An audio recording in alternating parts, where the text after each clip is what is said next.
જય માતાજી મિત્રો, સ્વાગત છે તમારું મારો યુટ્યુબ ચેનલના સેકન્ડ વ્લોગમાં. અને આ વ્લોગ મેં સ્ટાર્ટ કર્યો છે 12 વાગે, પણ કઈ વાંધો નહીં, આજે મોડું થઈ ગયું છે તો ત્યારે શૂટ કરું છું થોડું થોડું. હવે જેમ જેમ આવડતું જાય તેમ આપણે એ વ્લોગ સ્ટાર્ટ કરીએ છીએ. આપણે એટલું પરફેક્ટ નથી આવડતું, પરંતુ આપણે જેમ આવે છે એમ શૂટ કરીએ છીએ. અને આજે અમારા ઘરે આવે છે મહેમાન, અને એ મહેમાન કોણ છે તે તમને આગળ ખબર પડશે જ્યારે હું શૂટ કરીશ. ત્યારે હજી આવ્યા નથી એટલે તમને દેખાતા નહીં હોય, પરંતુ આવશે ત્યારે તમને બતાવીશ કે કોણ છે. તો તમે લોકો બન્યા રહો, ત્યાં સુધી તમે લોકો લાઈક કરી દો અને કોમેન્ટ કરીને જણાવો કે હું લોંગ કેવો બનાવું છું. એટલો બધું પરફેક્ટ નથી, પણ કંઈ વાંધો નહીં. આપણે આગળ જેમ જેમ વ્લોગ બનાવતા જઈએ તેમ આપણે આવડતું જઈશું, તો આપણે એ વ્લોગ ડેઈલી શૂટ કરતા જઈશું. તો હમણાં એ મહેમાન આવશે અને તમને લોકોને બતાવીશ મહેમાન કોણ છે અને મારા શું થાય છે એ પણ તમને લોકોને ખબર પડી જશે. તો બન્યા રહો તમે. તો જો મિત્રો, મેં તમને કીધું હતું ને કે આજે અમારા ઘરે મહેમાન આવ્યા છે. એ છે મારા ફઈ, ભાભી અને મારા ભાભીનો દીકરો, મતલબ મારા ફઈના છોકરાનો દીકરો. જો યુવરાજસિંહ યુવરાજસિંહ તો આવી ગયા. અને મારા ફઈ, મેં તમને કીધું હતું કે આજે છે ને સ્પેશિયલ અડદિયા બનાવવા આવવાના હતા, તો હું તમને દેખાડું. જો મારા ફઈ કેવા છે. હવે આપણે મારા ફઈ છે ને અડદિયા બનાવે છે, હું તમને બતાવીશ. જો અડદિયા બનાવવા માટે આવી ગયા છે અમારા ફઈ, સ્પેશિયાલિસ્ટ છે અડદિયા બનાવવામાં. તમે જુઓ. અને અમારી મમ્મી અહીંયા ઊભા હે. અને યુવરાજ જો વિડીયો ના બાને છે ને અહીંયા દોડીને આવી જાય છે. ખબર છે એનો વિડીયો બનાવું હું. તૈયાર થઈ ગયા છે અને યુવરાજ જો અહીંયા બેસી ગયો છે ખાવા માટે. એને નથી બનાવ્યા. હા, તો અહીંયા બેઠી ગયો છે. એને એમ થાય કે હું વિડીયોમાં આવી જાય એટલે મેં બનાવ્યા, પણ એને નથી બનાવ્યા, પણ મારા ફઈએ બનાવ્યા છે, એટલે કે એના બાઈએ. કા યુવરાજ, કેવા લાગ્યા તને અડદિયા? તે ખાધો પેલા? નથી ખાધો. હવે આપણે આને છે ને કટિંગ કરીને ખાવાના છે, પછી યુવરાજ ખાશે ને પછી તમને ટેસ્ટનું કહેશે કેવા બનાવ્યા એના બાએ. કા જો મિત્રો, હવે છે ને આપણે અડદિયા તૈયાર થઈ ગયા હતા. કાલ રાત્રે આપણે ને એના મમ્મી ને જામવા રહેતા હતા, મતલબ આજે અડદિયાનું હોય ને જામે પછી જ કટિંગનું મસ્ત થાય છે. જો આજ સવારે છે મારા મમ્મી હે ને કટિંગ કર્યું છે, કારણ કે રાત્રે જામતા વાર લાગી ગઈ હતી. ને મારા ફઈ પણ જતા રહ્યા છે અડદિયા બનાવવા. જમે આવ્યા હતા એટલે મારા ઘરે તો મસ્ત બનાવ્યા છે મારા ફઈએ અડદિયા. મને તો બહુ ભાવ્યા. અને આ જો તમને અડદિયા દેખાય છે ને, મેં બનાવ્યું, મતલબ મેં શેપ દીધો છે. આ બધામાં મમ્મીએ કટિંગ કરી રાખે. અને ખાવ છું બેઠી બેઠી, બહુ જ મસ્ત બન્યા છે. ચાલો બધાય અડદિયા ખાવા. તો મિત્રો, હવે આપણે અડદિયા ખાઈ લીધા હતા. અને અડદિયા ખાઈને જોયું તો મારી મમ્મી જો અહીંયા મસ્ત છે ને ભાત બનાવવાની તૈયારી કરશે. એ પણ આ કઠોળવાળો. અમે જો હે ને ભાતમાં હે ને આ કઠોળ નાખીએ એટલે બહુ ટેસ્ટી લાગે છે. મને તો કઠોળવાળા જ ભાત ભાવે છે. તમે લોકો એવા ભાત બનાવો છો કે નહીં? કમેન્ટ કરીને બતાવજો. બહુ મસ્ત લાગે. તમે પણ બનાવજો. અને જો હમણાં અમારા ભાત બની જશે તો તમને દેખાવીશ કેટલા યમ અને બહુ મસ્ત, દેખાવમાં પણ બહુ મસ્ત લાગે છે. મને તો બહુ. હા, હવે જો આપણે અડદિયા લઈને છે ને આવી ગયા છીએ ને, મારી દીદીનો દરવાજો જો બંધ છે, હું ખખડાવીશ. પહેલાં તો અડદિયા અહીંયા નીચે રાખી દઉં, ખડશે નહીં. પણ હવે ખોલે ત્યાં જો અંદર ગીત વગાડી રહ્યા છે, કંઈ સાંભળશે હમણાં સંભળાયું હોય તો સારું કહેવાય. હવે જો મારી દીદીનું અડદિયા મિત્રો, હવે છે ને મેં મારી દીદીના ઘરે અડદિયા લઈને આવી ગઈ છું. અને અડદિયા લખને ઘણા બીજા એમના વાસણ હતા જે પણ આપણે દઈ દીધા છે ને. હવે આપણે આપણા ઘરે જઈશું. અને મારી દીદી વગાડા રાખી મજા પણ આવે. મને પણ સોંગ સાંભળવાની બહુ મજા આવે. તો હવે આપણે આપણા ઘરે જઈશું. ચંપલ પણ પહેરી લીધા છે જેમ તેમ. બસ બાર જો કેટલો મસ્ત તડકો છે. દરવાજો દઈ ગઈ.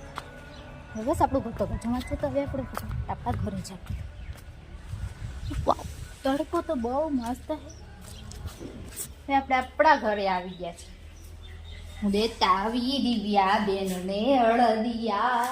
દિવ્યા બેન બહુ મસ્ત બન્યા છે. એને ચાખ્યા એટલે એને બહુ ભાવ્યા. મને તો બહુ જ ભાવે, એને પણ ભાવે જ છે ગાઈસ. તો અહીંયા જો મારી મમ્મી હવે ડુંગળીને કટ કરી છે. હમણાં જ ભાત આપણા બની જશે, તમે લોકોને દેખાડું. તો તમે લોકો બન્યા રહો મારા બ્લોગમાં.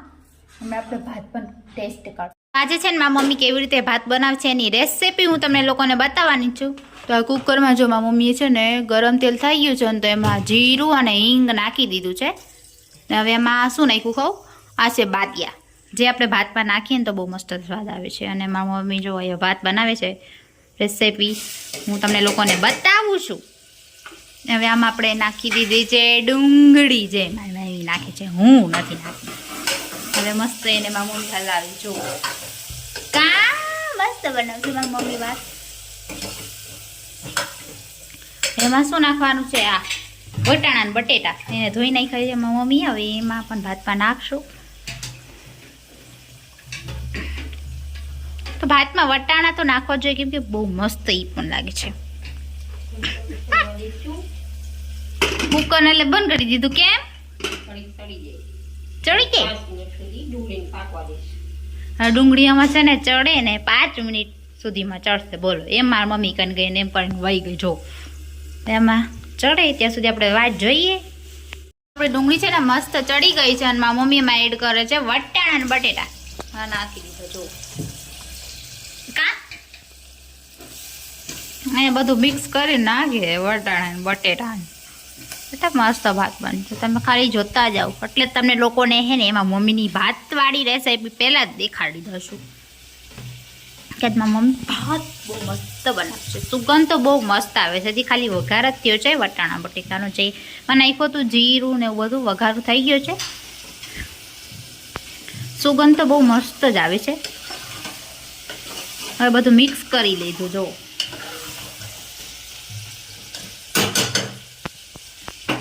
મિક્સ થઈ ગયું છે બધું.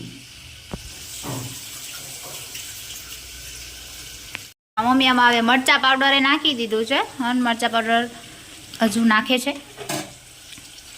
તીખા બનાવવાના છે. મસ્ત મસાલેદાર ભાત બનશે આપણા. અને આ છે લીલી ચટણી. જે અમે લીલી ચટણીમાં છે ને કોથમરી, આદુ, મરચું એવું બધું મિક્સ હોય ખાંડેલું, એમાં મમ્મી ચટણી બનાવી એ પણ આપણે આમાં નાખી દીધી છે, એડ કરી દીધી. મીન્સ બધું મિક્સ થઈ જાય છે. હવે નાસ્તા વાસ્તા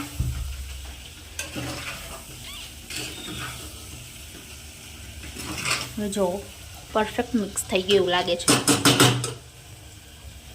હવે એમાં શું નાખવાનું છે?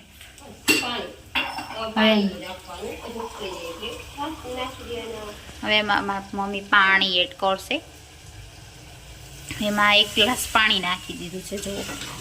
પછી મસ્ત પછી હલાવી નાખ્યું. પછી જે આપણા ચોખ્ખા હોય મતલબ ઈ ધોઈને આમાં એ પણ એડ કરી દેવાના છે. પછી કૂકરને બંધ થઈ જશે ને એવી રીતે આપણે ભાત ચડી જશે. હમણાં તમને બતાવું ચોખામાં મમ્મી નાખશે. મિત્રો આપણા છે ને ચોખા ધોવાઈ ગયા છે. એમાં મમ્મી ધોઈને લાવી છે. તો હવે આમાં એડ કરી દેશે ભાત બનાવવા માટે. ચોખા એને ભાત જ કહેવાય ને ચોખા જ કહેવાય. હું ચોખા ને ભાત બેય કહું છું પણ કાંઈ વાંધો નહીં. હવે આ ચોખાને હે ને આમાં નાખવાનું છે જે આપણું ભાતનું બની રહ્યું છે. હા ઉકળી ગયું છે. હવે ઉકળી જાય ને એટલામાં મન તો હસવું આવે છે કારણ કે હું લોંગ છે ને તમને આ મારી મમ્મીની રેસીપી બતાવું છે. મારા વ્લોગમાં મારી મમ્મીની રેસીપી તમને જોવા મળશે. મમ્મી આવું કંઈક બનાવતી રહેશે ને તમને લોકોને રેસીપી હું શેર કરતી રહીશ. જો આપણને તો આવડતું નથી એવું લાગે, એવું નથી. આપણને છે ને ભાત બનાવતા હજી નથી આવડતું એટલે આપણે મિત્રો હવે આપણા ભાત રેડી થઈ ગયા છે. ને જો હું તમને કહેતી હતી ને કેટલા મસ્ત અને યમ્મી દેખાવમાં લાગે છે. જુઓ મેં લઈ લીધા છે ભાત અને અહીંયા છે પાપડ ને ડુંગળી ટામેટા છે જેને ખાવા હોય તેને. હા મારી મમ્મીએ પણ લઈ લીધા છે ને મેં પણ લઈ લીધા. બધાય જમવા માટે બેસી ગયા છે. તો મિત્રો હવે છે ને આપણે મસ્ત જમીને સૂઈ ગયા હતા. હું તરત જ સૂઈ ગઈ હતી ભાત ખાઈને અને અત્યારે ઉઠી છું ને અત્યારે મસ્ત તડકામાં બેસી ગયું છે. તો શિયાળામાં બહુ મજા આવે છે તડકામાં બેસવાની. અમારે અહીંયા ઊભું તડકો આવે છે. શિયાળામાં તો મજા જ આવે તડકામાં બેસવાની. હું પણ બેઠી છું અને બેઠી છે ને મારા ફેવરેટ બોર્ન બિસ્કિટ ખાઉં છું. અને અહીંયા જ આપણો વ્લોગ હવે પૂરો કરીએ છીએ. અને આ હોપ તમને લોકોને મારા વ્લોગ ગમ્યો હોય તો શું કરવાનું? લાઈક કરી દેવાની, સબસ્ક્રાઈબ કરી દેવાનું અને કોમેન્ટ કરી દેવાની તમને મારો વ્લોગ કેવો લાગ્યો તે જણાવજો. અને મળીએ હવે આપણે નેક્સ્ટ વિડીયોમાં. ત્યાં સુધી બાય બાય.